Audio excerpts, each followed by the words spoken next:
Chega uma criança politraumatizada no seu plantão. Você tem ultrassom disponível. Sabe fazer o protocolo EFAST? Conhece esse protocolo? Bom, o EFAST faz parte dos protocolos do POCUS, que é o ultrassom dirigido feito à beira-leito. Vamos falar aqui um pouquinho sobre o uso do EFAST no trauma pediátrico. Meu nome é Heitor, sou cirurgião do trauma, sou instrutor do curso ATLS e atuo no Hospital de Clínicas de Uberlândia e no SAMU Sistri. O objetivo dessa aula é abordar o EFAST no trauma pediátrico. Primeiramente, o que é o POCUS?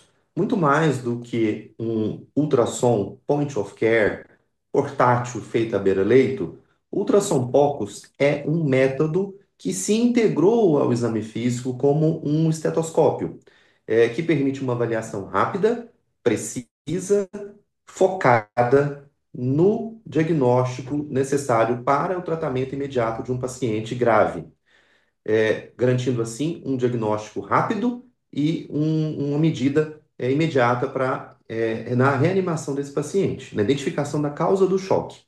E também é uma maneira de aumentar a segurança para a realização de procedimentos invasivos, como, por exemplo, o acesso venoso central. O POCUS tem sido usado desde os anos 70 no trauma, especialmente trauma abdominal contuso no Japão.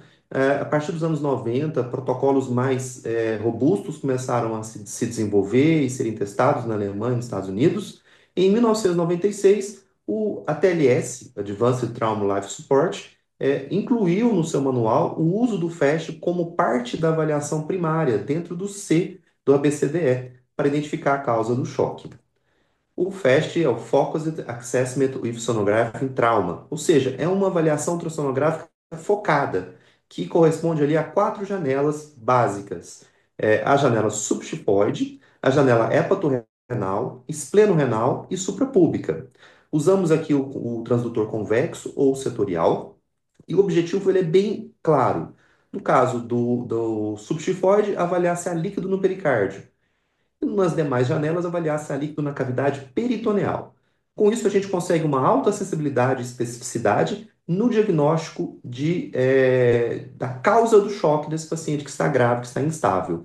E dentro do contexto do trauma, a gente sempre vai considerar que o líquido é sangue. Começando pela janela subxifoide, vamos posicionar o nosso transdutor no sentido transversal, com o marcador apontando para a direita do paciente. Utilizamos aqui o transdutor convexo ou setorial. Encaixaremos esse transdutor ali abaixo do tifóide, abaixo das costelas, para obter a melhor imagem do coração. E essa é a imagem que a gente vai ter. Nós vamos verificar ali a presença do fígado e abaixo dele o coração, as quatro câmaras. E entre os dois nós vamos ver uma linha que corresponde ao diafragma e ao pericárdio, que é essa linha hipericogênica.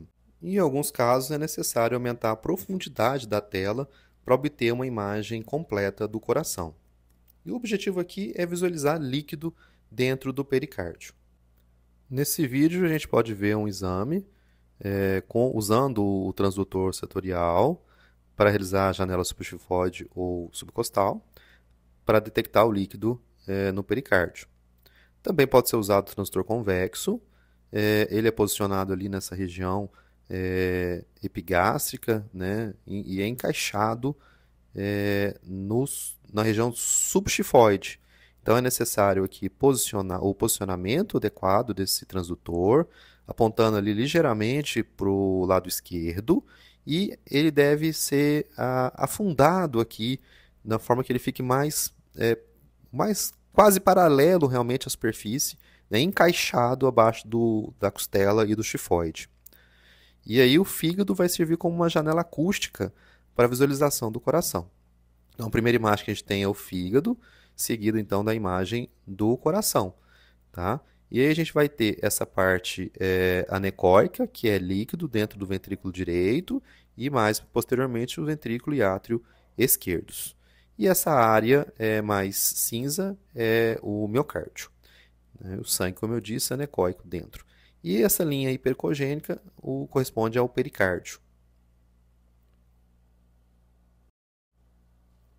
Bom, e aqui a gente vai ter essa visão normal da janela subxifoide, mostrando fígado, pericárdio e as câmaras cardíacas, direitas e esquerdas. Não há aqui nenhum conteúdo anecoico. E aqui é o FAST positivo, mostrando uma lâmina de líquido ali anecoico. O líquido no trauma, até que prova o contrário, é sangue. Então há sangue em volta desse coração que pode levar ao tamponamento cardíaco. Aqui novamente no vídeo a gente pode ver a presença desse conteúdo anecoico, que é sangue dentro do pericárdio, dificultando então a diástole desse coração. Então a gente tem que buscar aqui a avaliação da parede do ventrículo, a avaliação da contratilidade para diagnosticar o tamponamento cardíaco, tamponamento pericárdico. Então, ao colapso desse ventrículo direito, demonstrado no ultrassom, a gente compara o tamanho das câmaras, verifica ali que o ventrículo direito ele não consegue se encher, portanto, há um tamponamento e a necessidade de uma abordagem aqui imediata. Bom, agora vamos avaliar o abdômen. No abdômen a gente tem que buscar os recessos, né, as goteiras entre o fígado e o rim, entre o baço e o rim, o baço e o diafragma. O espaço de Morson, uma janela com maior sensibilidade, onde acumula-se mais líquido. E espaço do fundo de saco pélvico, tanto no homem quanto na mulher, também é um local onde se acumula líquido. E no caso do trauma, vai acumular sangue nessas áreas. Então a gente vai para a segunda janela, que é o quadrante superior direito, em que eu vou posicionar meu probe no sentido longitudinal, com o marcador apontando para a cabeça, tá? Utilizando um transitor convexo, ao nível do 10º espaço intercostal, linha axilar média, para avaliar o chamado espaço hepatorrenal ou espaço de Morson, em busca de líquido livre, em busca de sangue nesse espaço que é considerado mais sensível. Essa imagem que a gente vai ter, verificando ali a presença de líquido no espaço de Morson e entre o fígado e o diafragma. Aqui mostrando uma janela negativa, em que eu vejo o fígado, o rim, o psoas, o diafragma e a ausência de líquido. E aqui o positivo, em que eu vejo uma faixa anecoica, que, até que prova o contrário, é sangue no espaço de Morson. Vamos ver agora algumas crianças. Uma criança de 4 anos, masculina, com FAST positivo no espaço de Morson. Então a gente vê ali entre o fígado e o rim a presença de conteúdo anecoico, que no caso é sangue. Aqui uma criança de 11 anos, com a presença de sangue entre o fígado e o rim no espaço de Morson. E aqui também uma outra imagem mostrando essa área de conteúdo anecoico, que é o sangue. E aqui mostrando entre o fígado e o diafragma. Então, uma outra região, uma criança de 11 anos, com esse conteúdo anecoico entre a lâmina do diafragma e o fígado. Vamos para a janela 3. Quadrante superior esquerdo. Da mesma forma, eu vou posicionar meu probe no sentido longitudinal, com o marcador apontando para a cabeça do paciente, usando o transitor convexo, ao nível do 8º espaço intercostal, 8º, 9º espaço, na linha axilar posterior. O objetivo aqui é visualizar líquido entre baço e rim e baço e diafragma. Então aqui uma janela negativa, em que não há líquido, não há nada anecoico ali entre fígado e baço, e aqui a presença de um conteúdo anecoico, tanto entre o baço e o diafragma, quanto ali acima do diafragma no espaço pleural. Então há aqui também um hemotórax associado a esse hemoperitônio. E aqui o diafragma fazendo essa interface entre as duas áreas com líquido.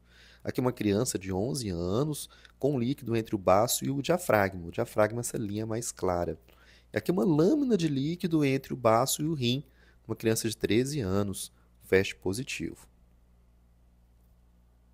E por fim, vamos avaliar a janela 4, suprapúbica, que pode ser avaliada no sentido transversal quanto longitudinal, com transitor convexo, com marcador para a direita quando no transversal e com marcador para a cabeça quando no longitudinal.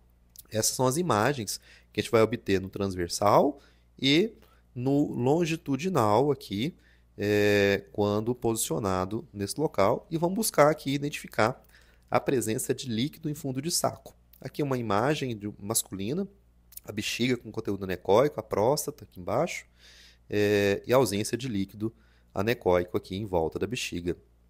Aqui na posição longitudinal, também num homem, mostrando no fundo de saco pélvico, ausente ali o líquido. E aqui no feminino, o útero e a bexiga também sem nenhum líquido. E aqui longitudinal, também a gente pode ver o útero e a ausência de líquido nesse fundo de saco. E aqui um exame positivo, transversal, numa menina de 13 anos. Você tem aqui urina, que é anecoica na bexiga, e líquido em volta da bexiga também, esse conteúdo anecoico. E aqui, na visão longitudinal, a gente pode ver a presença de líquido aqui no fundo de saco, anterior aqui ao útero. E o EFAST? Quando a gente usa o E antes do FAST, a gente está estendendo para pneumotórax e hemotórax nos pacientes que têm trauma tóraco-abdominal. Então, no início dos anos 2000, começou-se a utilizar o protocolo EFAST no ATLS, também com uma elevada sensibilidade e especificidade, superando em muito o raio-x no diagnóstico de pneumotórax e hemotórax, com tempo médio de execução menor que 1 minuto.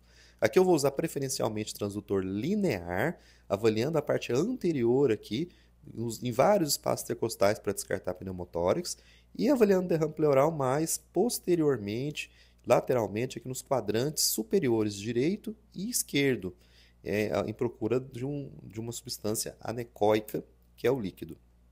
Primeiro, avaliando aqui o pneumotórax, eu vou ver o sinal da asa de morcego, que é formado pelas costelas aqui, que formam uma sombra acústica posterior. Então, eu vou posicionar o meu transdutor aqui entre duas costelas para obter essa imagem. Entre as duas costelas, eu vejo uma linha hiperecóica.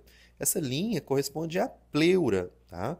A pleura parietal, tá? Que pode ou não estar em contato com a visceral. E vai estar deslizando no paciente que não tem lesão, que não tem pneumotórax. E a gente vê também essas linhas paralelas, são as linhas A, que são a reverberação da linha pleural. É um artefato.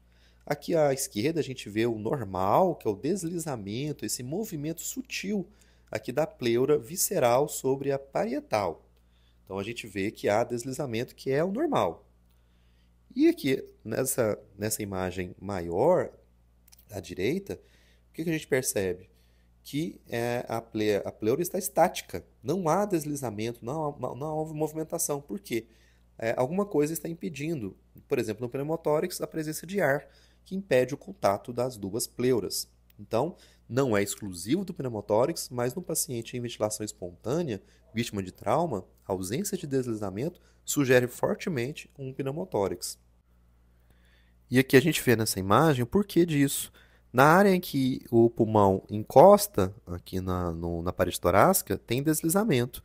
E na área que o ar se acumula, mais acima, aqui a gente vai ver que há pneumotórax. Nessa área em que o ar se acumula, não há contato entre as duas pleuras, né? Então essa área é uma área em que não há deslizamento. E esse ponto exato em que deixa de haver deslizamento, a gente vai chamar de long point, tá? Que confirma aqui a presença desse pneumotórax. Um outro achado que pode haver também é o lung pulse, que é a transmissão do pulso cardíaco para a pleura, que acontece mais à esquerda e que descarta a presença de pneumotórax. Não vai acontecer se houver pneumotórax. E no modo M, a gente vai perceber a presença desse padrão, que a gente chama de areia de praia. Então, a gente vai ter aqui esse granulado, que indica movimento, tá? Que é a areia, tá? É o movimento dentro do tórax, que é o normal, que é o esperado, tá? E mais em cima, a gente vai notar essas linhas, que parecem aqui as ondas do mar e o horizonte, tá? Como se a gente estivesse na praia, que são o subcutâneo e a musculatura, tá? Então, esse aqui é o padrão normal de um paciente sem pneumotórax. No paciente com pneumotórax, eu vou ter um padrão de código de barras, tá? Que vão ser só as linhas, não havendo então o granulado ali da areia que indicaria movimento, tá? Já que o ar está ocupando esse espaço onde o pulmão deveria estar se movimentando. Então esse é o padrão de código de barras ou estratosfera. A avaliação do líquido é feito no próximo ali o espaço que eu avalio o espaço hepatorrenal e espleno-renal. Então eu procuro ali o rim, o fígado e mais acima eu vou verificar o diafragma. E acima do diafragma, o seco ostofrênico, onde eu costumo acumular líquido, tá? Então eu vou buscar ali conteúdo anecoico, tá? Que é a efusão pleural do derrame pleural, por exemplo, o hemotórax. Outro achado importante é a presença da coluna torácica, que não é visível quando não há derrame. E eu vejo a coluna e eu vejo a sombra acústica posterior dessa coluna. Então isso aqui só é visível quando há derrame pleural. E aqui eu vejo um pulmão atelectasiado nadando aqui dentro do líquido, formando aquela imagem do sinal da bandeira ou sinal da água viva, que é esse movimento dessa ponta do pulmão dentro do líquido, que dá esse aspecto de uma bandeira balançando ou de uma água viva. E aqui a gente vê nessa imagem, mais uma vez, a coluna, né? No exame à esquerda, sem derrame pleural, eu não vejo coluna torácica. E aqui do outro lado, do lado direito, o que eu vejo? A presença de líquido e a gente visualiza a coluna torácica e a sombra acústica posterior dessa coluna torácica. Aqui é uma outra imagem mostrando a coluna torácica, né, num paciente com derrame pleural, e eu vejo a sombra acústica. E aqui do lado esquerdo a mesma coisa. Eu vou buscar a presença desse líquido anecoico e a presença da coluna na avaliação. Aqui o baço, diafragma e o conteúdo anecoico. Eu visualizo aqui o diafragma e aqui o conteúdo anecoico, aqui o derrame, no caso o hemotórax, e aqui a coluna torácica que surge devido à presença desse líquido dentro do espaço pleural. Era isso que eu queria falar sobre o EFEST para vocês. Agora é colocar realmente em prática, praticar, que é onde realmente vai fixar o conhecimento. Muito obrigado pela atenção.